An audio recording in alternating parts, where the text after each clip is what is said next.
Leasing or lease is a contract between lessor and lessee. So lessor is the owner of the asset and lessee is the user of the asset. The risk of obsolescence remains with the lessor owing to the shorter duration of the lease and option to cancel the lease by the lessee. It is contract between two persons.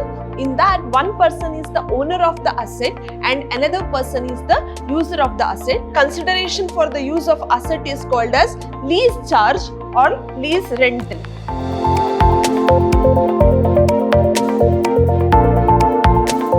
Hello everyone, welcome to the session 1 of Unit 5 of Advanced Financial Accounting. My name is Sridevi, Faculty, Department of Commerce, Vidyashram First Grade College, the Temple of Excellence, Mysuru. Agenda for today's video is meaning of leasing, types of leasing and problem and solution. So first let us see the meaning of lease or leasing. So leasing or lease is a contract between the lessor and the lessee. So here leasing or lease is a contract between lessor and lessee. So lessor is the owner of the asset and lessee is the user of the asset, whereby the lessor gives the right to use the asset to the lessee over an agreed period of time for a consideration called lease rental. So what is this leasing or lease? It is contract between two persons.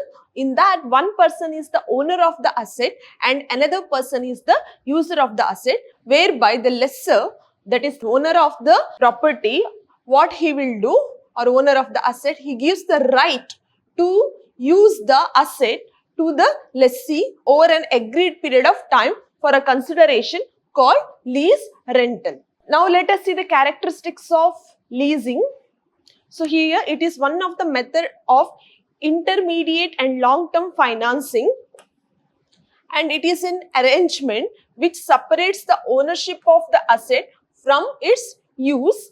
That means it provides right to use the asset without acquiring the ownership of an asset. Next, the lessor transfer the right of use of an asset to the lessee. The ownership of the leased asset remains with the lessor. So who holds the ownership of the asset? That is the lessor. Next, the consideration for the use of asset is called as lease charge or lease rental. Next, lease rental is a predetermined and payable periodically. Next, lessor is the legal owner of the leased asset. Therefore, at the end of the lease period, the leased asset is transferred to the lessor. Next, in the time of long-term or financial lease, generally the lease is given or lessee is given the option to purchase the leased asset at the end of the lease period. That means here lessee has given the right to purchase the asset. Next, on the other hand, this option is not available under operating lease. Next one, the lessor being the owner of the asset is entitled to claim the depreciation and investment allowance for the purpose of income tax. The lessee can claim rental changes for the purpose of income tax. Next one, under finance lease, the lessee has to bear the cost of maintenance and upkeep the leased asset.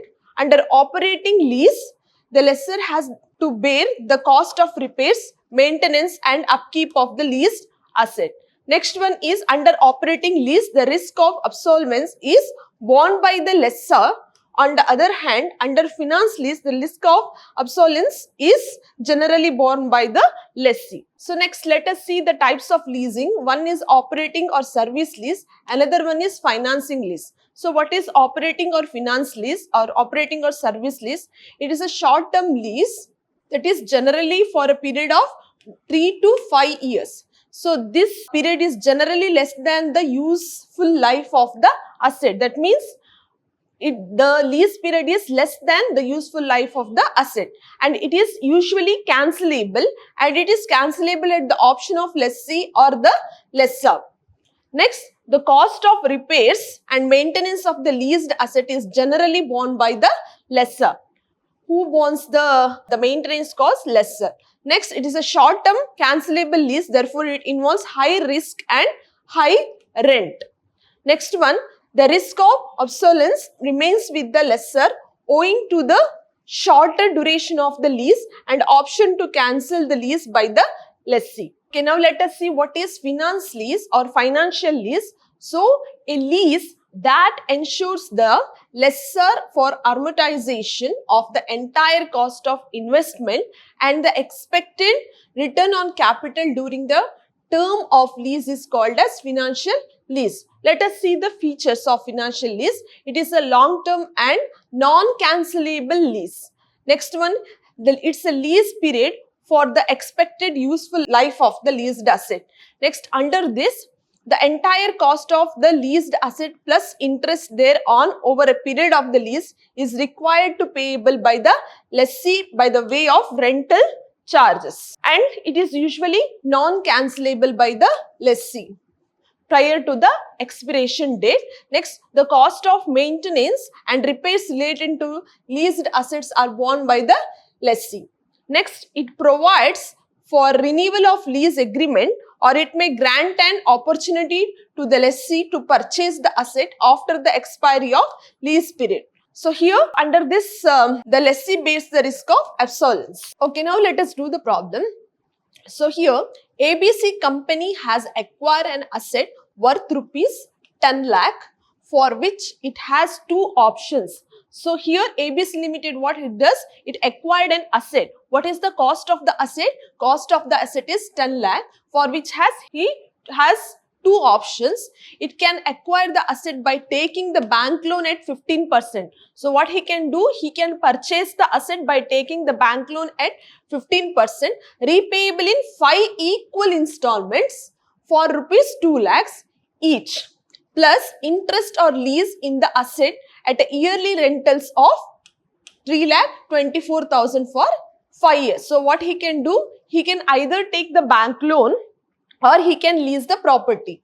In both the cases, the installments are payable at the end of the year. It provides depreciation 15% as written down value method. The company's tax bracket and the discounts of the cash flow is at 16%. So here there are two options. Either that ABC Limited, it can acquire the asset, that means he can purchase the asset, or he can lease the asset. So we have to see which is more beneficial to him, that is purchasing of the asset is more beneficial or taking the asset for lease is more beneficial. Let us see the problem. Here, year is given 1, 2, 3, 4 and 5 and PV factor is given 16%. So they gave the value also of the PV factor. You are required to suggest the best alternative. But best alternative means which is good. Purchasing the asset is good or taking it on lease is good. That we have to calculate. So for that, first what we have to do, we have to calculate the depreciation on written down value method. So here, what is the cost of the asset? Cost of the asset is 10 lakh. So what we have to do, first we have to calculate first year's depreciation. So what is the rate of depreciation?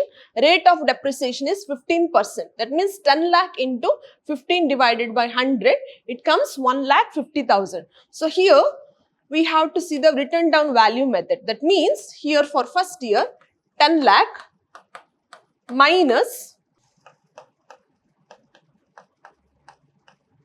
so how much it is? 8,50,000. So next year, as this is written down value method, we have to calculate depreciation on the balance. So what is the balance? 8,50,000. On that we have to calculate depreciation. So depreciation is 15%.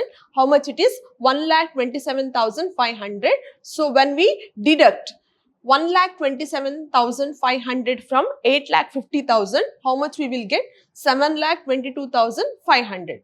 Again we will take that balance and 15% depreciation. So how much it will come?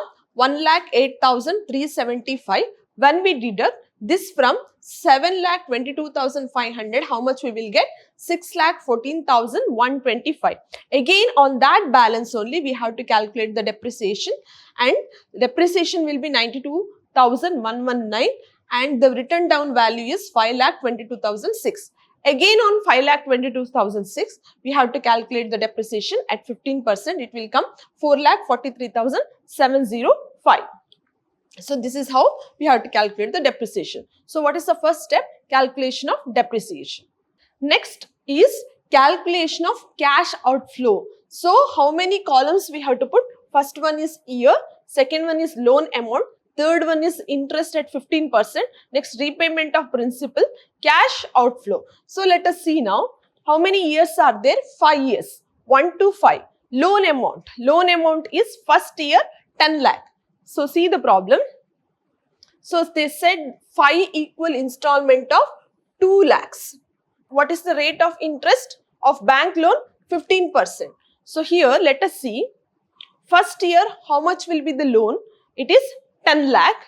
So rate of interest 15%, it is given. It will come 1,50,000. So repayment of principal amount every year, how much did they say? They said 2 lakh. So we have to add this 1,50,000 to 2 lakhs. How much it will become? 3,50,000. Again in the second year, the amount will not be 10 lakh. Why? Because we already paid 2 lakh in the beginning. So how much left now? 10 lakhs minus 2 lakhs, 8 lakhs. On that we have to calculate the rate of interest, and the repayment of principal is same. How much did they say? Every year 2 lakhs. So when we add this to this, it will become 3,20,000. Next again, here 2 lakh paid, that means it became 8 lakh. Again 2 lakhs paid, how much it will become? 6 lakh. So 6 lakhs, 15% interest we will calculate. Principal amount is 2 lakh. When we add these two, it will become 2,90,000. Again we paid 2 lakhs. That means how much remaining? 4 lakhs. So 15% interest on 4 lakhs is 60,000. So here repayment of principal amount is 2 lakh. So when we add both of this, we will get 2,60,000. Again loan amount is 2 lakh. At the end of the year, that is at the end of the fifth year, how much will be the loan amount? Loan amount will be 2 lakhs. So here rate of interest is 30,000. When we add it to 2 lakhs, it will become 2,30,000. So loan amount is given, rate of interest is given, repayment of principal is given, cash outflow. How to calculate the cash outflow? Interest plus principal. So then it will become cash outflow. Next what we have to do? Calculation of cash inflow. How to calculate this? 1 to 5 years. Next we have to put all the depreciation. So where did we get the depreciation? We calculated here, right? This depreciation we have to put here in the second column. In the third column, interest. See here we calculated the interest. This interest we have to put. After that we have to total it. What we have to total? Depreciation plus interest we have to total. Here 1,50,000 plus 1,50,000, 3 lakhs. 1,27,500 plus 1,20,000, 2,47,500. Next 1,08,375 plus 90,000, it is 1,98,375. Next depreciation again 92,119 plus 60,000, it is 1,52,119. Again depreciation here is 78,301. When we add 30,000 interest, it will become 1,08,301. Now what we have to do? For this total, we have to calculate the tax. So here, this is 3 lakhs. How much is the tax? So tax is given, that is 30. So on 3 lakhs, 30% tax, that is 90,000. Next on 2,47,500, 30% tax, it will be 74,250. And 1,98,375, 30% tax, it is 59,513. Next on 1,52,119, 30% tax will be 45,636, and on 1,08,301, 30% tax, it will be 32,490. Next what we have to do? We have to calculate the present value of cash outflow under purchase system and also present value of cash outflow under leasing option. Here we will find out which is the better option. So first what we will do? We will calculate the present value of cash outflow under purchase option. 1 to 5 years cash outflow. So where did we get the cash outflow? This one, cash outflow. Calculation of cash outflow we did know. This one we have to take. So this is 3,50,000, 3,20,000, 2,90,000, 2,60,000 and 2,30,000. So cash inflow, where is it? We already calculated the cash inflow. That also we have to write, that is 90,000, 74,250, 59,530, 45,636 and 32,490. This one. Next, net cash outflow we have to find out. How? By deducting cash outflow and cash inflow. So how much is the cash outflow? 3,50,000 minus 90,000. How much we will get? 2,60,000. Like this only we have to deduct all these. and after that we have to multiply it with the PV factor. Where did we get the PV factor? See in the problem, PV factor at 16% and value is given. So we have to take this value only. So when we multiply net cash outflow with PV factor, for example, 2,60,000 into 0.862, how much we will get? 2,24,120. So like that we have to do. Then how much did we get? 7,66,798. Now what we will do? PV factor of cash outflow under leasing option. This is under purchase option we did. Now we will do under leasing option. So here cash outflow yearly rent is given 3,24,000. Where did we find it? So it is given in the problem. So yearly rental will be 3,24,000, that we have to take. For every year 3,24,000. Next, cash inflow, that is tax at 30%. So on this 3,24,000 we have to calculate 30% tax. So that will be 97,200. Next, net cash out. What we have to do? We have to deduct cash inflow from cash outflow. That is, we have to deduct 97,200 from 3,24,000. How much it will become? 2,26,800.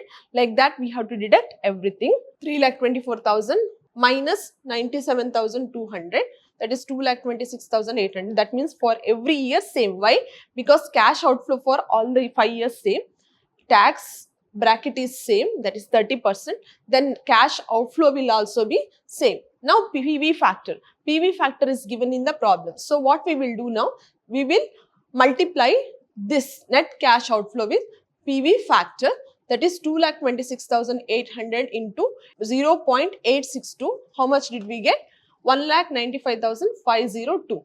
Again 2,26,800 into 0.743, that is 1,68,512. Next 2,26,800 into 0.641, 1,45,379. Next 2,26,800 into 0.552, that is 1,25,194. Next 2,26,800 into 0.476, that is 1,07,952. So when we add all this, we get 7,42,544. Now let us see. Present value of cash outflow at purchase option is 7,66,798 and under leasing option is 742,544. So here we have to compare PV factor of cash outflows under both purchase option and lease option. So when we compare it, which is lesser, that is present value of cash outflow under leasing option is lesser. So what decision we can take? We can opt for this one, that is leasing option. So decision is given here. As the PV of cash flow under lease option is lesser than PV of cash outflow of buying option, it is advisable to take the asset on lease. So this is all for today's video. Thank you.